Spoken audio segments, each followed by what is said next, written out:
भारत में भी शांति की स्थापना के लिए सदैव हम लोगों को युद्ध के लिए तत्पर रहना चाहिए। বাংলাদেশের পরিস্থিতি বিবেচনায় ভারতীয় সেনাবাহিনীকে যুদ্ধের জন্য প্রস্তুত থাকার নির্দেশ দিয়েছেন দেশটির প্রতিরক্ষা মন্ত্রী রাজনাথ সিং।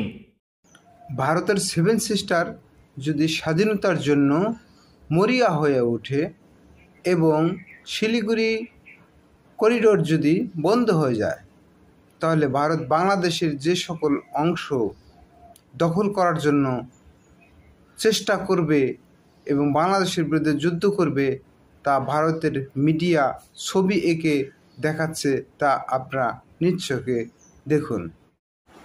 পথ আমাদের থাকবে, সেটা হচ্ছে বাংলাদেশের কিছুটা অঞ্চল আমাদের দখল করে নেওয়া। হ্যাঁ বন্ধুরা, আমি সঠিক বলছি। বাংলাদেশের যে এই অঞ্চলটা আছে, তুমি দেখবে বাংলাদেশের যে এইটুক অঞ্চলটা আছে, এই অঞ্চলটা তুমি দেখবে খুব একটা কিন্তু বিস্তৃত অঞ্চল না, ঠিক আছে?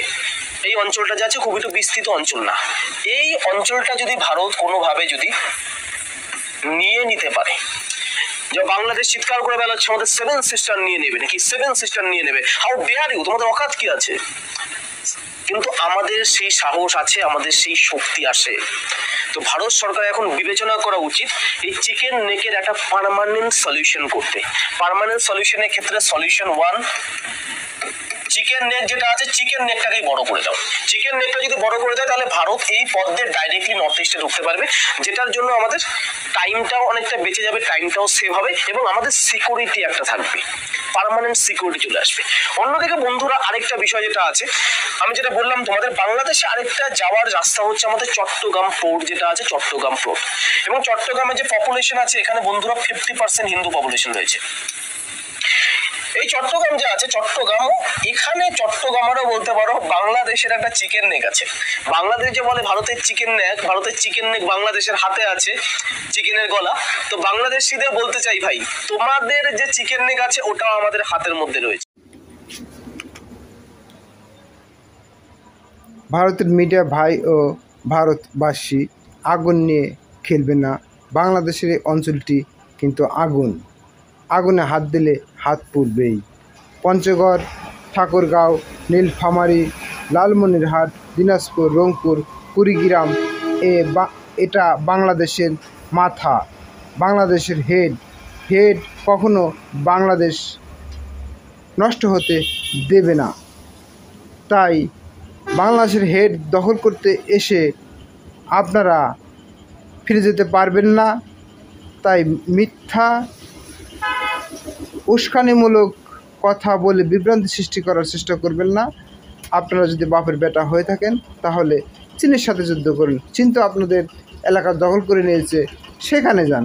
বাংলাদেশ তো আপনাদের এলাকা দখল করেনি যে আপনি বাংলাদেশকে উস্কানি দিচ্ছেন এবং দখল করার চেষ্টা করছেন, কিন্তু এইটা করবেন না। শুনেন, যাকে নরম ভাবা যায়, অর্থাৎ পচা শামুকেও কিন্তু পা কাটে, কথাটা মনে রাখবেন। চট্টগ্রাম ও ফেনীর মাঝখান দিয়ে যে এলাকাটা রয়েছে, ভারতের মিডিয়া বলছে এটা বাংলাদেশের চিকেন নেক, এটা ভারত দখল করতে পারে এবং ভারতের দখল করা উচিত। মনে রাখবেন, চট্টগ্রাম বাংলাদেশের লাঞ্চ কখনো বাংলাদেশ নষ্ট হতে দেবে না। এক বিন্দু রক্ত থাকতে, দেহে প্রাণ থাকতে, মনে রাখবেন কখনোই এইটা আপনাদের করতে দেওয়া হবে না। তাই উস্কানিমূলক বক্তব্য এবং মিথ্যা স্বপ্ন দেখা বাদ দেন। আর বাপের বেটা হয়ে থাকলে, চীন আপনাদের দেশ দখল করে নিছে, আপনারা চীনের সাথে বোঝাপড়া করুন। বাংলাদেশ আপনাদের দখল করে নাই, লাড়ে নাই, আপনাদের উস্কানিমূলক কোনো বক্তব্য দেয় নাই, সুতরাং আপনারাও দেবেন না।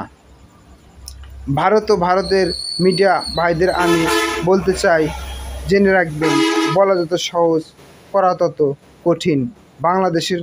বাংলাদেশ দুর্বল দেশ নয়। বাংলাদেশের মানুষেরা রক্ত দিতে পারে, প্রাণ দিতে পারে, তবু বাংলাদেশের এক বিন্দু মাটি ছাড়বে না। তাই অলিক স্বপ্ন দেখা বাদ দিন এবং উস্কানিমূলক কথা বাদ দিন। বাংলাদেশ শান্তিপ্রিয় দেশ, শান্তিতে থাকতে দিন এবং বাংলাদেশ আপনাদের বন্ধু ভাবে, আপনারাও বন্ধুসুলভ আচরণ করে বাংলাদেশকে বন্ধু ভাবেন, তবেই আপনাদেরও শান্তি থাকবে, বাংলাদেশের শান্তি থাকবে, উভয়ই ভালো থাকবেন ইনশাআল্লাহ।